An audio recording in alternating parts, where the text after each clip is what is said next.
Hello दोस्तों, नमस्कार। आप सभी का स्वागत है आपके अपने यूट्यूब चैनल एक्सेस एकेडमी पर। उत्तर प्रदेश ईसीसी ई एजुकेटर भर्ती को लेकर के बड़ी और धमाकेदार खबर इस वक्त निकलकर सामने आ रही है, जिसको आप सभी के साथ इस वीडियो के माध्यम से डिस्कस करने वाले हैं। आप सभी साथियों से निवेदन है कि वीडियो को बिना स्किप किए हुए अंत तक देखें, जिससे वीडियो में शेयर की गई सारी इंफॉर्मेशन को आप आसानी से समझ सकें।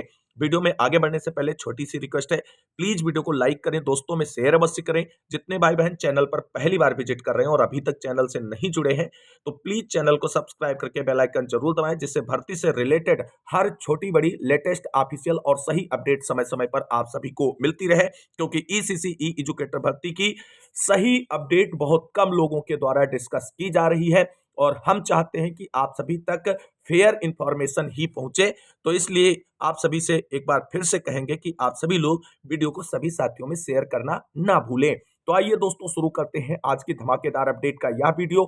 एक जिले से मेरिट लिस्ट हुई जारी, 9366 कैंडिडेट की पूरी लिस्ट हुई जारी। सभी को जाना है कौन कौन से इंपॉर्टेंट डॉक्यूमेंट्स लेकर के जाना है, कौन सा फॉर्म भर के ले जाना है, आप सभी को उस पर बात करेंगे।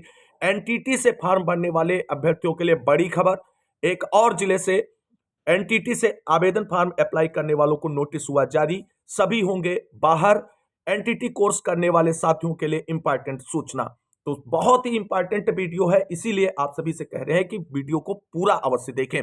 सबसे पहले बात करेंगे एनटीटी को लेकर के आ रही बड़ी अपडेट के बारे में। दोस्तों, जैसा कि आप सभी लोग जानते हैं, उत्तर प्रदेश में जो 10,684 और 8,800 पदों की ईसीसी ई एजुकेटर भर्ती का विज्ञापन बेसिक शिक्षा विभाग उत्तर प्रदेश की तरफ से जारी हुआ था, उसके लिए शैक्षिक योग्यताओं में आपने देखा था कि बीए होम साइंस या बैचलर ऑफ होम साइंस के साथ साथ समकक्ष योग्यता में एनटीटी, सीटी और डीपीएससी को अलाउ किया गया था। और बहुत सारे भाई बहन हमारे ऐसे थे जिन्होंने एनटीटी के बिहाफ पर आवेदन किया था। झांसी जिले से एनटीटी के बिहाफ पर आवेदन करने वाले साथियों को नोटिस जारी किया गया था और उनसे क्लेरिफिकेशन मांगा गया था। और अब कानपुर देहात जिले में जितने भाई बहनों ने एनटीटी के बिहाफ पर आवेदन किया है, उनको नोटिस जारी करके क्लेरिफिकेशन मांग लिया गया है। अब बहुत परेशान है वो हमारे भाई बहन जिन्होंने एनटीटी के बिहाफ पर आवेदन किया है और उनके पास मेल आ चुका है क्लेरिफिकेशन देने को लेकर के। क्या है मामला, उस पर बात करते हैं। क्या आपका जो एनटीटी सर्टिफिकेट है वो फर्जी है या किस बात का क्लेरिफिकेशन आपसे मांगा गया है, ये चीजें आपको समझनी होंगी। और इस चीज को समझने से पहले एक पॉइंट यहां पर क्लियर कर दें, जब ईसीसी ई एजुकेटर भर्ती शुरू हुई तो बहुत सारे गिरोह इसमें सक्रिय हुए, फर्जी एनटीटी सर्टिफिकेट बनाने लगे और हजारों भाई बहनों को जो है ठगा गया।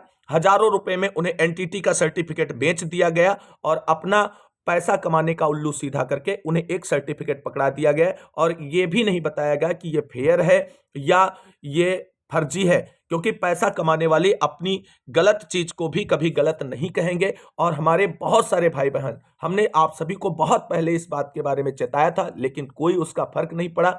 आंखें मूंद कर फर्जी एनटीटी सर्टिफिकेट बनवा करके मेरिट अच्छी करके और आवेदन में लगा दिया। और अब यहां पर कुछ लोग ये कह रहे हैं कि भैया जब आपकी डीबी हो गई तो आपको नौकरी से नहीं निकाला जाएगा। साथियों, एक चीज आपको क्लियर कर दें, जब किसी भी नौकरी में आप आवेदन करते हैं तो सबसे पहले डीबी के समय आपके डॉक्यूमेंट वेरिफिकेशन के रूप में चेक किए जाते हैं। उसके बाद इंटरनल चेक होते हैं। फिर आपने जिस संस्था से संबंधित कोर्स किया होता है, उस संस्था से भी वेरिफिकेशन कराया जाता है आपके डॉक्यूमेंट्स का। तो आपके डॉक्यूमेंट्स जब फर्जी पाए जाएंगे जांच में, तब आपको बाहर किया जा सकता है। और ये तो आउटसोर्सिंग भर्ती है, आपको स्थायी नौकरियों से भी बाहर किया जा सकता है। इस बात का आप सभी लोग एग्जाम्पल देख सकते हैं। 12,460 शिक्षक भर्ती हो या अन्य ऐसी कई भर्तियां हैं जहां पर फर्जी डॉक्यूमेंट्स के बिहाफ पर जो है शिक्षक बर्खास्त किए गए हैं। तो ऐसी गलती किसी को नहीं करना है। जो ये उड़ंतू लोग एनटीटी कोर्स करा रहे हैं, इनके झांसे में नहीं फंसना है। इनसे आपको एनटीटी कोर्स नहीं करना है, इस बात का विशेष ध्यान रखना, वरना आपका पैसा भी जाएगा, आपका सर्टिफिकेट भी फर्जी हो जाएगा और आपके अगेंस्ट विधिक कार्रवाई भी हो सकती है। इस बात का विशेष ध्यान रखना है। फिलहाल कानपुर देहात से जो नोटिस जारी हुआ है एनटीटी सर्टिफिकेट के बिहाफ पर आवेदन करने वाले आवेदकों को, उसको क्लेरिफाई करते हैं। अब यहां पर एक चीज समझना होगा, जो ईसीसी ई एजुकेटर भर्ती के लिए समकक्ष योग्यता में डॉक्यूमेंट्स मांगे गए थे, उसमें कहा गया था कि एनसीटी से अप्रूव्ड 2 वर्ष की अवधि का कोई भी डिप्लोमा होना चाहिए। अब यहां पर एक बात समझना है कि एनसीटी है क्या। तो NCT national council for teacher education, यानी प्री प्राइमरी से लेकर के हायर एजुकेशन तक के जो शिक्षक होते हैं उनसे संबंधित नियमों को, उनसे संबंधित कोर्सों को और उनसे संबंधित जो रेगुलेशंस होते हैं उनको सेट करने की एक संस्था है और इसके द्वारा ही डिसाइड किया जाता है। अब यहां पर एक चीज समझना होगा, क्या हर एक कोर्स एनसीटी वेरीफाई करता है? तो बिल्कुल, शिक्षकों के लिए जो भी कोर्स होते हैं उसको एनसीटी वेरीफाई करता है। और या एक चीज यहां पर आपको ध्यान देना है कि जैसे शिक्षक के लिए एक कोर्स बीएड होता है, अगर बीएड आपने किया है और आपकी संस्था यानी जहां से आपने बीएड किया है वह संस्था अगर एनसीटी से अप्रूव्ड नहीं है तो आपका बीएड भी फर्जी माना जाता है। इस बात का ध्यान रखना और यही चीज आप एनटीटी के लिए भी इस नोटिफिकेशन में देख सकते हैं। तो दोस्तों यहां पर आप सभी लोग देख सकते हैं ये ऑफिशियल नोटिस जारी किया गया है एनटीटी के बिहाफ पर आवेदन करने वाले साथियों के को बीएसए के द्वारा। यहां पर देख सकते हैं एनटीटी प्रमाण पत्र सत्यापन के संबंध में बीएसए कानपुर देहात की तरफ से ये जो है नोटिस जारी किया गया है। यहां पर आप सभी लोग देख सकते हैं, डियर आप द्वारा ईसीसी ई एजुकेटर पद हेतु कानपुर देहात में आवेदन किया गया है, जिसके संबंध में दिनांक 10/11/2025 एवं 11/11/2025 को अभिलेख परीक्षण में आपके द्वारा एनटीटी प्रमाण पत्र संलग्न किया गया है। शासनादेश में निहित प्रावधानों के अनुसार उक्त संस्थान एनसीटी से मान्यता प्राप्त संस्थान होना चाहिए। उक्त आशय का प्रमाण कार्यालय जिला बेसिक शिक्षा अधिकारी कानपुर देहात में उपलब्ध कराना सुनिश्चित करें कि आपका संस्थान जहां से आपने एनटीटी किया है एनसीटी से मान्यता प्राप्त संस्थान है। प्रमाण पत्र ना होने पर आपका आवेदन निरस्त कर दिया जाएगा। इस बात को ध्यान रखना। अब यहां पर एक बात ध्यान रखना कि आपके प्रमाण पत्र पर क्या लिखा है। आपके प्रमाण पत्र पर एनसीटी लिखा है या एनसीटीई लिखा है, कुछ भी लिखा है उससे कोई मतलब नहीं है। आपका प्रमाण पत्र वो फर्जी नहीं है, चाहे एनसीटी लिखा हो चाहे एनसीटीई लिखा हो। और एनसीटी लिखा कैसे होगा? क्योंकि 2014 के बाद एनसीटी ने कोई ऐसा कोर्स ही नहीं कराया जो एनटीटी जैसा। और फिलहाल 2 वर्ष की अवधि का कोर्स भी बहुत रेयर देखने को मिलता है यहां पर। तो आपको बता दें, जो एनटीटी था उसको कुछ राज्यों में ईसीसी के नाम से कर दिया गया और कुछ राज्यों में डीपीएससी के नाम से कर दिया गया। अब यहां पर ऐसा नोटिस मिलते ही हमारे भाई बहन परेशान हैं। अब यहां पर बिल्कुल क्लियर कट लिखा गया, आपको परेशान होने की जरूरत नहीं। यह नहीं कहा गया है कि आपका डॉक्यूमेंट फेक है या फर्जी पाया गया है। अगर आपका डॉक्यूमेंट फर्जी पाया गया होता तो स्पष्ट लिखा होता कि आपका डॉक्यूमेंट फर्जी पाया गया है। यहां पर स्पष्ट रूप से इस नोटिस में लिखा है कि आपने जो एनटीटी का सर्टिफिकेट लगाया है वो शासनादेश में निहित प्रावधानों के अनुसार उक्त संस्थान एनसीटी से मान्यता प्राप्त होना चाहिए। यानी आपने जहां से एनटीटी किया है वो संस्थान मान्यता प्राप्त होना चाहिए एनसीटी से। अगर वो संस्थान एनसीटी से मान्यता प्राप्त नहीं है तो आपके सर्टिफिकेट पर चाहे एनसीटी लिखा हो चाहे एनसीटीई लिखा हो, फर्जी माना जाएगा। उक्त आशय का प्रमाण पत्र, किस आशय का प्रमाण पत्र? कि आपने जहां से एनटीटी किया है वह संस्थान एनसीटी से अप्रूव्ड है। इस बात का प्रमाण पत्र आप सभी को जिला बेसिक शिक्षा अधिकारी कार्यालय कानपुर देहात में सबमिट करना है। अगर आप इस बात का प्रमाण पत्र सबमिट नहीं करेंगे तो कानपुर देहात में आपने जो एनटीटी के बिहाफ पर आवेदन किया है वो निरस्त माना जाएगा। पूरी हमने जानकारी आपको इंक्लूड कर दी है। और ये उड़ंतु लोगों से अगर आपने कोर्स किया है तो उनसे भी आप कहें कि आप हमें प्रमाण पत्र दें कि आपने जहां से हमको बनवाकर एनटीटी दिया है वह संस्थान एनसीटी से अप्रूव्ड है भी या नहीं है। अब क्लियर हो गया, अगर आपका संस्थान जहां से आपने एनटीटी किया है वो एनसीटी का अप्रूव्ड है तो आपके डॉक्यूमेंट्स वैलिड हैं। अगर आपका संस्थान एनसीटी से अप्रूव्ड नहीं है तो आपके डॉक्यूमेंट फर्जी हैं, कूटरचित हैं और आपको भर्ती से बाहर किया जाएगा। ये बिल्कुल 100% जानकारी आप सभी लोग गांठ बांध कर रख लीजिए। अब इस बड़ी अपडेट के बाद हम बात करेंगे डॉक्यूमेंट वेरिफिकेशन की प्रक्रिया को लेकर के आ रही बड़ी अपडेट के बारे में।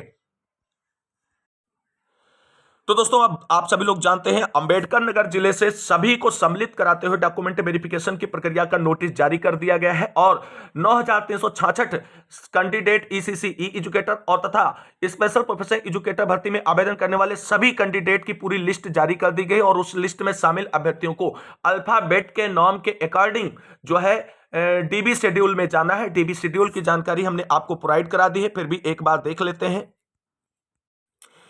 तो दोस्तों यहां पर आप सभी लोग देख सकते हैं ये पूरा काउंसलिंग शेड्यूल अंबेडकर नगर जिले के ईसीसी ई एजुकेटर और स्पेशल प्रोफेशनल एजुकेटर भर्ती के लिए है। यहां पर देख सकते हैं 23 दिसंबर से डॉक्यूमेंट वेरिफिकेशन की प्रक्रिया स्टार्ट की गई है।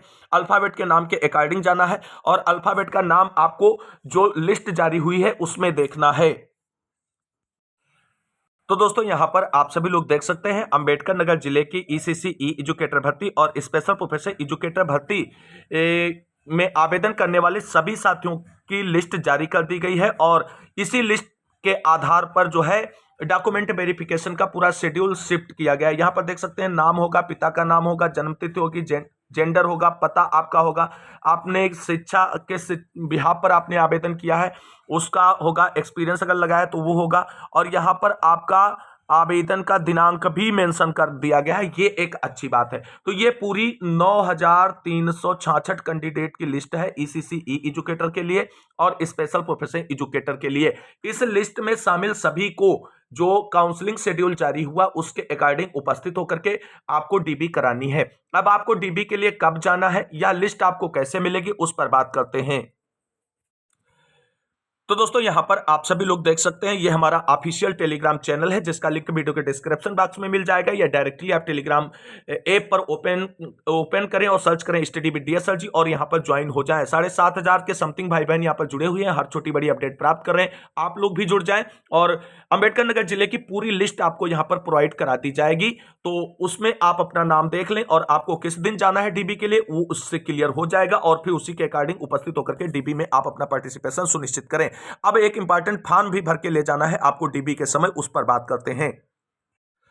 तो दोस्तों आप सभी को जो मेल आया है डॉक्यूमेंट वेरिफिकेशन के लिए अंबेडकर नगर जिले से, उसके साथ में एक इस तरीके से फॉर्म अटैच होकर के आता है और इस फॉर्म को भर के आपको लेके जाना है और 2 सेट आपको फोटो स्टेट के बना करके ले जाने हैं। ये प्रारूप है। यहां पर सूची क्रमांक यानी जो लिस्ट आपको अभी दी गई है टेलीग्राम पर उसमें आपका किस नंबर पे नाम है वो नंबर यहां पर मेंशन करना, अपना फोटो चस्पा करना है, आवेदित पद का नाम ईसीसी ई एजुकेटर या तकनीकी अनुदेशक जो भी है, अपना नाम हिंदी में पूरा लिखना है, अंग्रेजी के कैपिटल लेटर में लिखना है, पिता का नाम या पति का नाम जो भी है वो लिखना है, डीओपी हाई स्कूल के अकॉर्डिंग लिखनी है और एज कितनी बन गई है वो भी लिखना है, पूरा पता लिखना है, पत्र व्यवहार का पता लिखना है, विद पिन कोड, ये बात ध्यान रखना है, ईमेल आईडी लिखनी है और मोबाइल नंबर लिखना है और जाति को भी मेंशन करना है। अगर प्रमाण पत्र आपका अलाउ किया गया है ओबीसी एससी एसटी के लिए तो उसको भी यहां पर मेंशन करना है। पहचान है आईडी यानी आधार लिखना है। समस्त शैक्षिक योग्यताओं का डिटेल यहां पर फिलअप करना है।